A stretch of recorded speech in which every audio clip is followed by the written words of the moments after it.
Yo, everybody, welcome to FL Teams. My name is Dylan Spaulding. Happy to have you along with us here in our preview episode for the USF Spring Game. And there's a lot to get into here with this spring game. Obviously, the USF Bulls kick off the 2023 season technically here starting on Friday night as they will be at home. It'll be the green and white game. The green and white game here on Friday evening, and it's going to be at Corbett Stadium. So they're back at Corbett Stadium after taking a couple of years over at Ray J taking it, which, I mean, I think it's better at Corbett. It's a smaller venue. They don't need a big venue for this spring game. They don't need to be playing at Ray J for this game. Good to put it at Corbett Stadium. Good to put it at their soccer facility where the USF soccer men's and women's teams play. So I'm happy that they decided to pick Corbett Stadium to be the host of this event. Again, it should be a fun one. There's the alumni game. We'll talk a little bit about that as well. Talk a little bit about who will be there. So if you're a fan and wanting to meet some of the, guys who built this program from the ground up, there are some big names on this list. So we'll go through definitely them for sure. We'll talk about some of this team as well, in terms of what this team is going to look like for the spring game. Now, I don't know what they're going to look like, but I'm saying in terms of what are going to be some keys to watch out for the spring game, I think those are going to be some big keys there, so we'll talk a little bit about that. And then we'll also talk a little bit and make some early season predictions for our 2023 USF predictions, if you will, in terms of this early predictions before we even have seen the team take a single snap on the football field. So it's going to be a fun little show. Again, nothing too crazy here, as we are just going to be talking mainly about the spring game and maybe get some predictions out there as well. So it's going to be a pretty quiet show in terms of for this episode. But again, want to appreciate everybody who's listening to us here on FL Teams here on YouTube.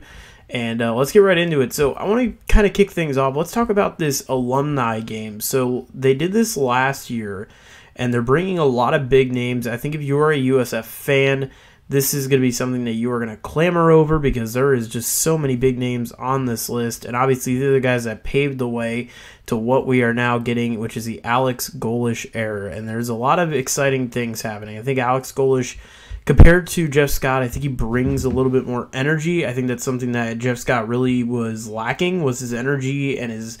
I think he had the passion. I think it was there. I just think he didn't show it enough. And I think with Golesh kind of being almost I wouldn't say a meme, but, being somebody who is very much a social media presence, if you will. He kind of has that aura to him where, he's somebody where you could see him on social media. Like, you would see him on Instagram saying something just hilariously funny. Like, he's just that type of person. I think Golesh has that personality. He brings it out, and I think he's going to be a great fit for this program, something that really Jeff Scott really didn't have when he was with this program.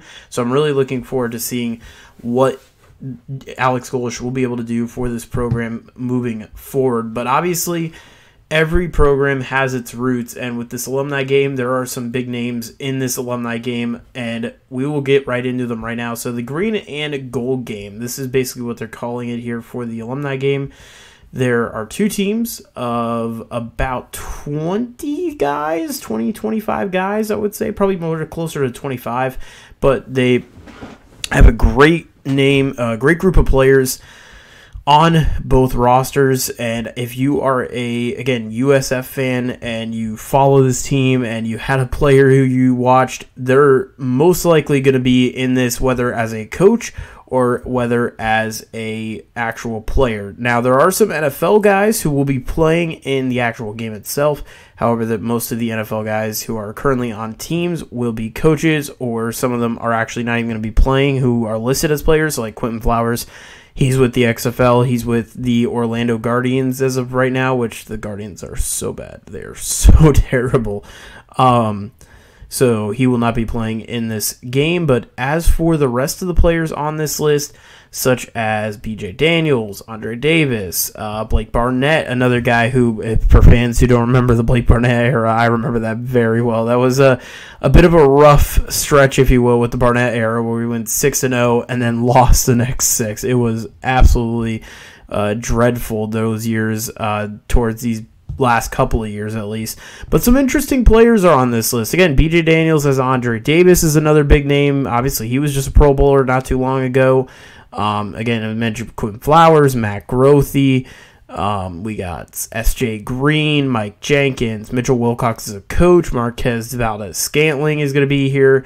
You got Dearness Johnson is going to be a coach. Sam Barrington will also be a coach as well. So a lot of really big names will be here. Again, a lot of guys who were very key contributors for this USF program.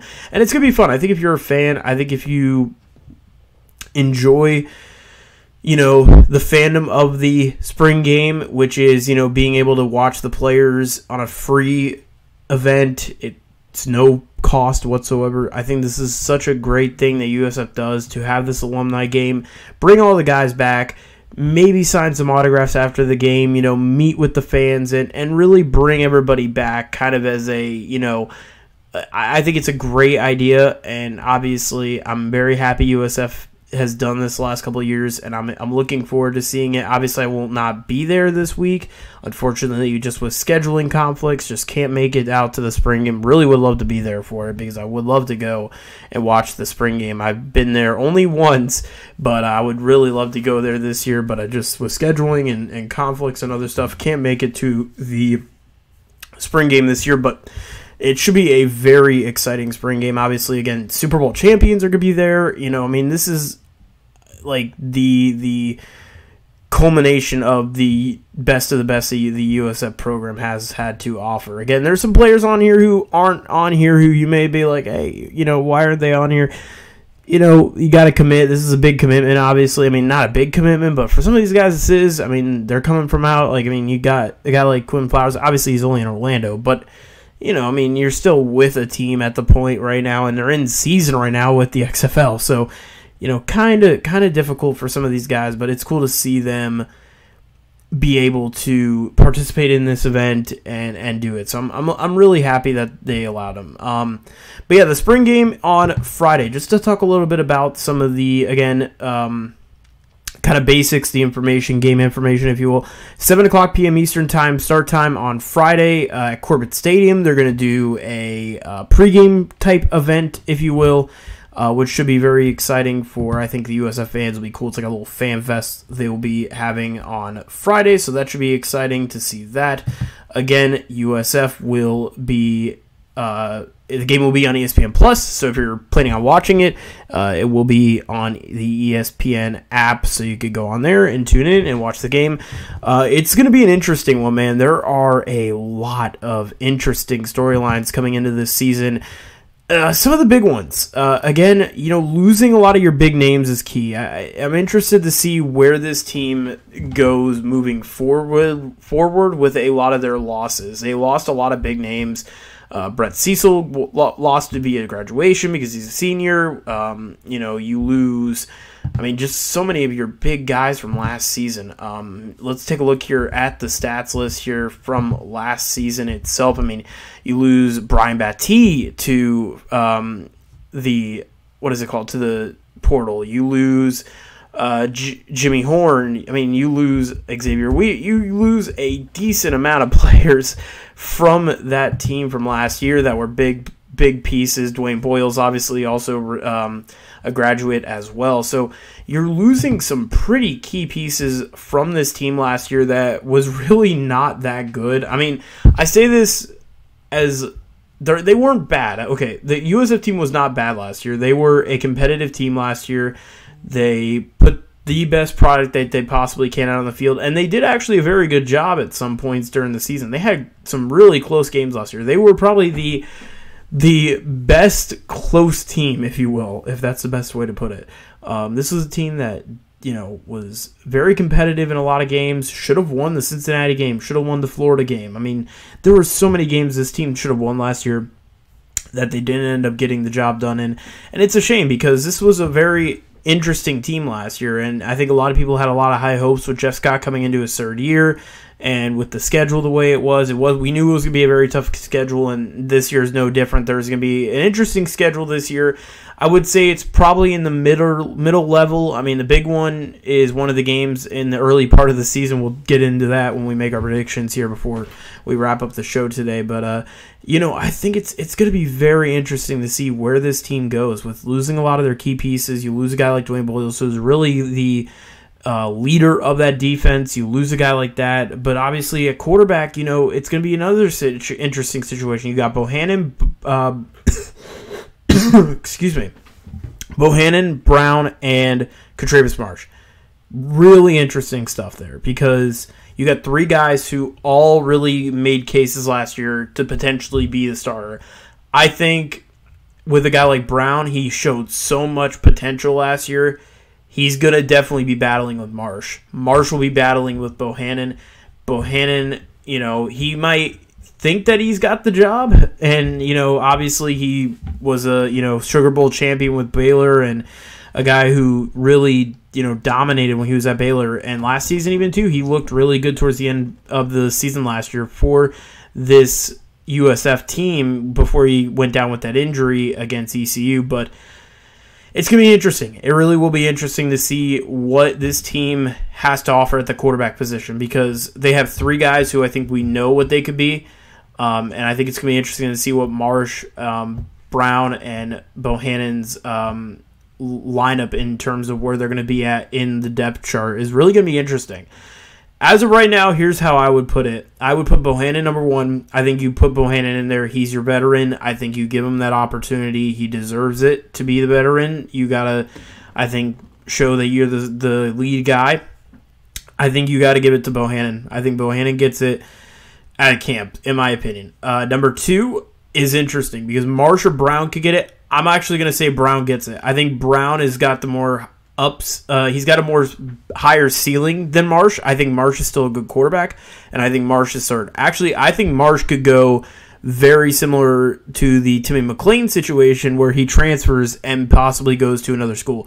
I would not be surprised if Marsh ends up doing that. That could be something very possible because, again, do you want to stick around and have to battle with Brown each year to try to win that starting job, or do you go and find a school that would give you the opportunity, or at least you have a chance to battle your way in to potentially get that starting gig? So I think it's going to be interesting. I think the quarterback position is going to be one of the key pieces. Who is going to be that big man who will step up on offense in terms of your key role players, your receiver, your running back? Who's going to step up this year? I think it's going to be another really key, interesting piece here, especially because you look at this offense. Again, we mentioned they lost a lot of guys this year. This was a very tough year in terms of losing some of your big pieces from last season. And again, this team didn't have a ton of offensive pieces. Like Brian Battie was a big piece from last year, ends up leaving. Like, not having a guy like Battie is going to be a huge blow for this team because, how many times are you going to be able to get a 1,000-yard rusher each year? I mean, like, Battie was the most dominant and most consistent offensive player on our team last year.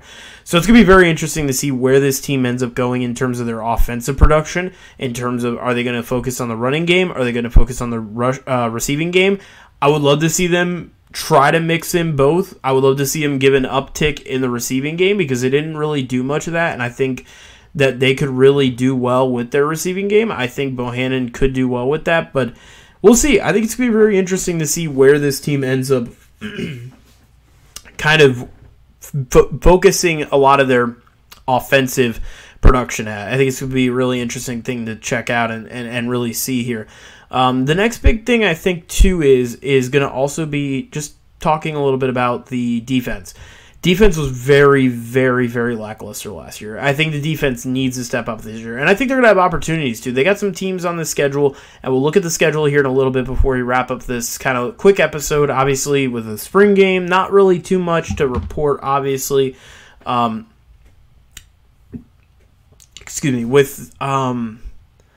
with the defense is going to be interesting because you look at the defense and you look at some of the numbers from last season's defense, and it was not a great defense last year. We'll just say that much. Only a couple interceptions last year, a couple sacks last season. Jason Vaughn had a nice couple of games for this USF team last year. He was a big defensive player on the line.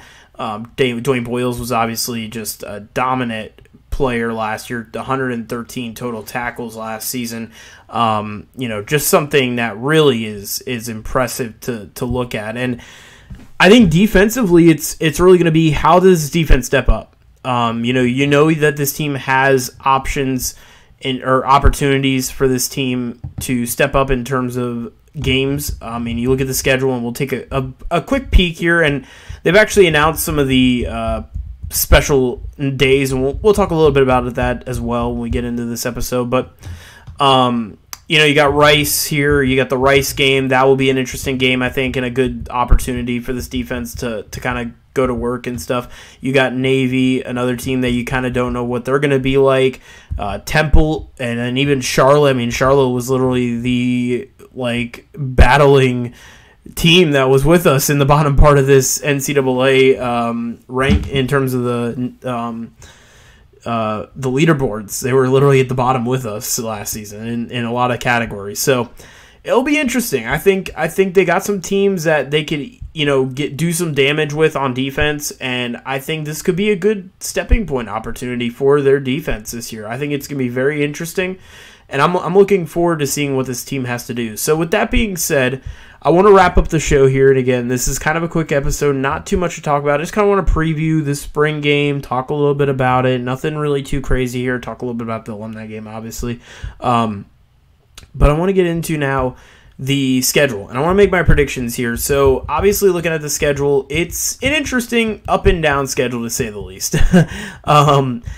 Most of this schedule is kind of all over the place. You got some teams who I think are, they're going to be good. You have some teams who are kind of middle tier. You don't really know what you're going to get out of it. And then you got your bottom dwellers. And it's a lot more of a balanced schedule this year, I think. Although I do say it's up and down, I think it is more balanced than last year, where last year was just heavy hitter. You look at last year's schedule. We'll go right into it in 2022. Let me pull that up here real quick as I'm trying here. You look at last year's schedule. It was BYU, Howard, at Florida, at Louisville. Then they had the East Carolina game at FAU, at Cincinnati, at home against Tulane, who was obviously a team that ended up going to the what is it called? The Cotton Bowl and winning it. At Houston, which they were all right. They weren't great, but they were all right. At Temple versus SMU, who were good.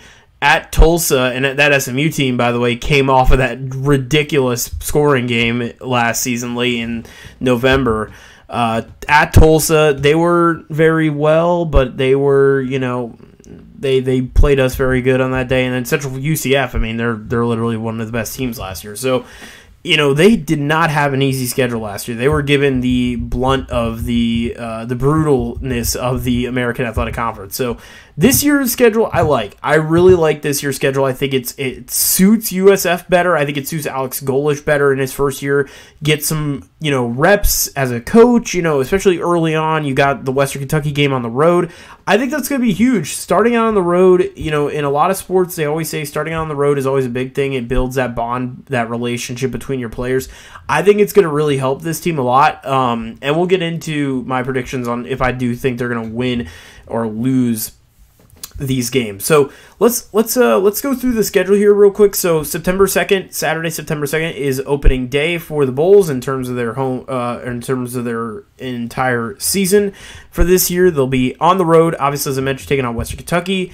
Then they'll be home for 2 weeks, and this is where things get interesting. So the first game, they'll have the Florida A&M Rattlers, a FCS school. Don't take Florida A&M lightly, man. They are a very good program and a well-organized program in terms of the FCS level, in terms of HBCU schools. They are very good, and I'm hoping I can maybe cover some of the HBCU games as well in terms of Florida A&M and Bethune Cookman for the site. I think those will be really fun to be able to cover, especially because of how much I really do enjoy the HBCU traditions and such like that. So 3 straight home games actually for the month of September. So USF getting most of their home games out early on in the season. At home against Florida A&M on September 9th. September 16th is a big game. It's Bama. And I think everybody's going to be super excited about this game. Obviously, this is going to be the big draw game, if you will, in terms of crowd numbers. Probably going to even be more fans at this game than there were even at the Gators game 2 years ago when the Gators were in town for against USF. I think it's going to be a big draw. Just wait and see for that game. It's going to be a big draw for that game. Then they got at home against Rice, so a nice little kind of good rebound opportunity, especially after a game where you're playing Alabama. So that's a big rebound opportunity there. Then they're on the road for 2 weeks, September 30th at Navy, October 7th at UAB against the now head coached Trent Dilfer UAB. So that'll be interesting to see how Dilfer does in his first season with UAB. The team then comes back home. They'll take on their in-state rival now, which will be their in-state rival, technically speaking, the FAU Owls. That'll be homecoming on Saturday, October 14th. We got October 21st on the road. They'll be taking on UConn, then in a basically American rebirth of that rivalry, if you will. We've done pretty decent against UConn, but UConn is a team on the rise, so I don't expect. Well, I shouldn't say that. That could go either way.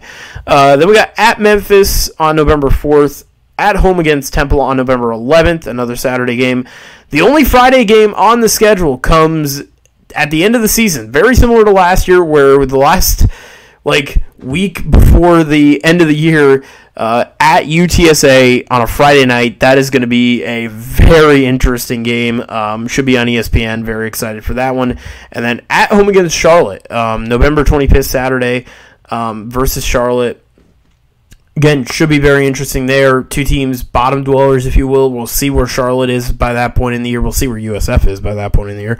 And then, obviously, the AAC Championship, which, if we do end up getting there, is December 2nd. So, let's go through the schedule one more time, and we'll make our predictions. So, officially, September 2nd. Again, first game of the season against Western Kentucky. I'm going to give us a loss. I'm going to give us an L here. Obviously, this is one of those tough games to pick here. You kind of don't know where Western Kentucky is. They've always had a relatively solid program. They've always kind of been competitive in years in terms of their program and what they've been able to bring to the table in terms of their football program. I'm going to go with an L, though. I think Golish, this first game, he gets his footing, gets to kind of feel out his team, if you will. And honestly, he might even do that against Florida A&M as well. But I think they should win the Florida A&M game, which will go into our second game. So I am going to say they will win Florida A&M. So 1-1 is your record here heading into Week 3, the big game, Alabama. And, yeah, I'm going to go with a loss here. As much as it would be insane if USF beats Bama, and obviously Alex Golish with a little bit of Bama history, obviously Tennessee beating Bama last year in Knoxville, which was big, and obviously Golish was a part of that Tennessee coaching staff, where he came from. So Bama, obviously that would be a huge win if we could beat them. That would be the biggest win in program history for sure. Especially for what Bama has been able to build under Nick Saban, and it'll be obviously Nick Saban's first time to leave in Tampa. So, very interesting game here. I'm going to go with a loss, though. I think that's got to be a loss. I don't see USF possibly winning at all. I could see them, though, definitely battling. I do think they could technically battle like they did against Florida in the Swamp. I mean, if they could do that against Florida in the Swamp, I think they could probably do that against Bama. So, I mean, obviously, two completely different teams on two completely different spectrums. But, I mean, we'll see. I think it'll be interesting to see how that game ends up coming out. But I am going to go with a loss there. So I'm going to put them at 1-2 on the season. Then they come back home. They play Rice. I think this is a good rebound game. Rice is not a very powerful team. I am going to go with a win here, so I'm going to put the USF Bulls at 2-2 on the season. So good start. Obviously, you got your first FBS win, which is something that we couldn't do last year, which was, I mean, yeah, I don't even want to talk about that. So good start to the year. 2-2, that's solid. I think you got to be happy about a 2-2 start to the year, especially for how the last couple of years have gone under Jeff Scott. At Navy, I'm going to go with another win, 3-2. I think that's solid. You're on a little bit of a streak now. And now here comes UAB. UAB's always had a really good program. I think UAB will end up beating USF here in this game. They go 3-3, especially since it's in Birmingham. I'm going to go 3-3 here in that game, and I'm going to take USF to lose against Trent Dilfer's squad. I don't know what Trent Dilfer is going to be like, and I think that's one of the key things here is Trent Dilfer isn't really getting embraced or isn't fully grasping the collegiate level, which I think he can. He's coached high school at least, but we'll see. I'm interested to see what Trent Dilfer is able to do at UAB. It's either going to be downhill completely, or it's going to be a pretty decent season from the Dragons, the UAB Dragons there. So we'll see. It'll be interesting. So I got them at 3-3 right now, USF, which is, again, solid start. It's still, you're bowl eligible potentially here coming up. Versus FAU, I will give us a loss in that game. 3-4. Tom Herman is a great head coach. I think he comes in. I think he does change the culture of FAU, and with FAU especially, building off with their athletic program for basketball, I do think that FAU beats USF, although I do think USF could beat FAU. I think Tom Herman's a very good head coach, and I think he gets the job done against USF on the road. At UConn, another loss. I got to go another loss. I'm sorry. Another loss against UConn. I'm going to go 3-5 here. I think UConn does end up beating us. UConn's a team on the rise. They looked really good in the independents last year. They beat a couple teams as well. I do think we will lose to UConn, and I'm going to go put us at 3-5. So 3-5, last 4 games in the year. So this will be interesting. At Memphis, can we get bowl eligible? We need 3 out of these 4 to get bowl eligible. I'm going to say we beat Memphis. I think we beat Memphis on the road. I'm going to give us 4-5. Versus Temple, 5-5. I think we do beat Temple finally after last year's debacle. I do think we're going to beat Temple, and I do think we beat Memphis. So we're on a little bit of a streak now. Now we get to the heavy hitter. UTSA is going to be a really good head coach team. Jeff Traylor is a fantastic head coach. I give so much props to him and what he's been able to accomplish at UTSA and building that program from the ground up, basically, and rebuilding it. And he's done a fabulous job over there at UTSA in San Antonio. Very happy to see his performance there. Very tough game here. I want to go with the upset just for the fun of it. And a UTSA is a very good program, and Jeff Traylor is a very good head coach. I'm going to go UTSA beating us, which puts us at 5-6, which means now we need to beat Charlotte, and I think we beat Charlotte. I think we go 6-6 this year. I think we get bowl eligible and probably get put into some sort of early bowl game, most likely. I do think we'll go 6-6 this year. I think we are going to be bowl eligible. I think that's very plausible with Bohannon coming back, hopefully fully healthy. Obviously, that's going to be the key is if one of our quarterbacks comes back, which one is going to be fully healthy and ready to go. That'll be a big key. So very interesting. I'm going to say 6-6. I think is probably the best right now where I'm going to put them at. I think they could go under very much so. It's very easy. They could lose to teams like Memphis and lose to potentially Rice even, which I don't even want to say that, but I do think they should take care of business at least against Temple, Charlotte, and probably Navy, and maybe Rice. I don't know what Rice's program is completely going to look like this year, but those are going to be kind of what I have in terms of where I do believe USF will sit. So I think 6-6, I think will be a pretty safe bet in terms of where this team will be sitting at by the end of this year. So again, bowl eligible, that's not too bad or shabby at all. So anyways, guys, that will do it here for this episode. We do appreciate it.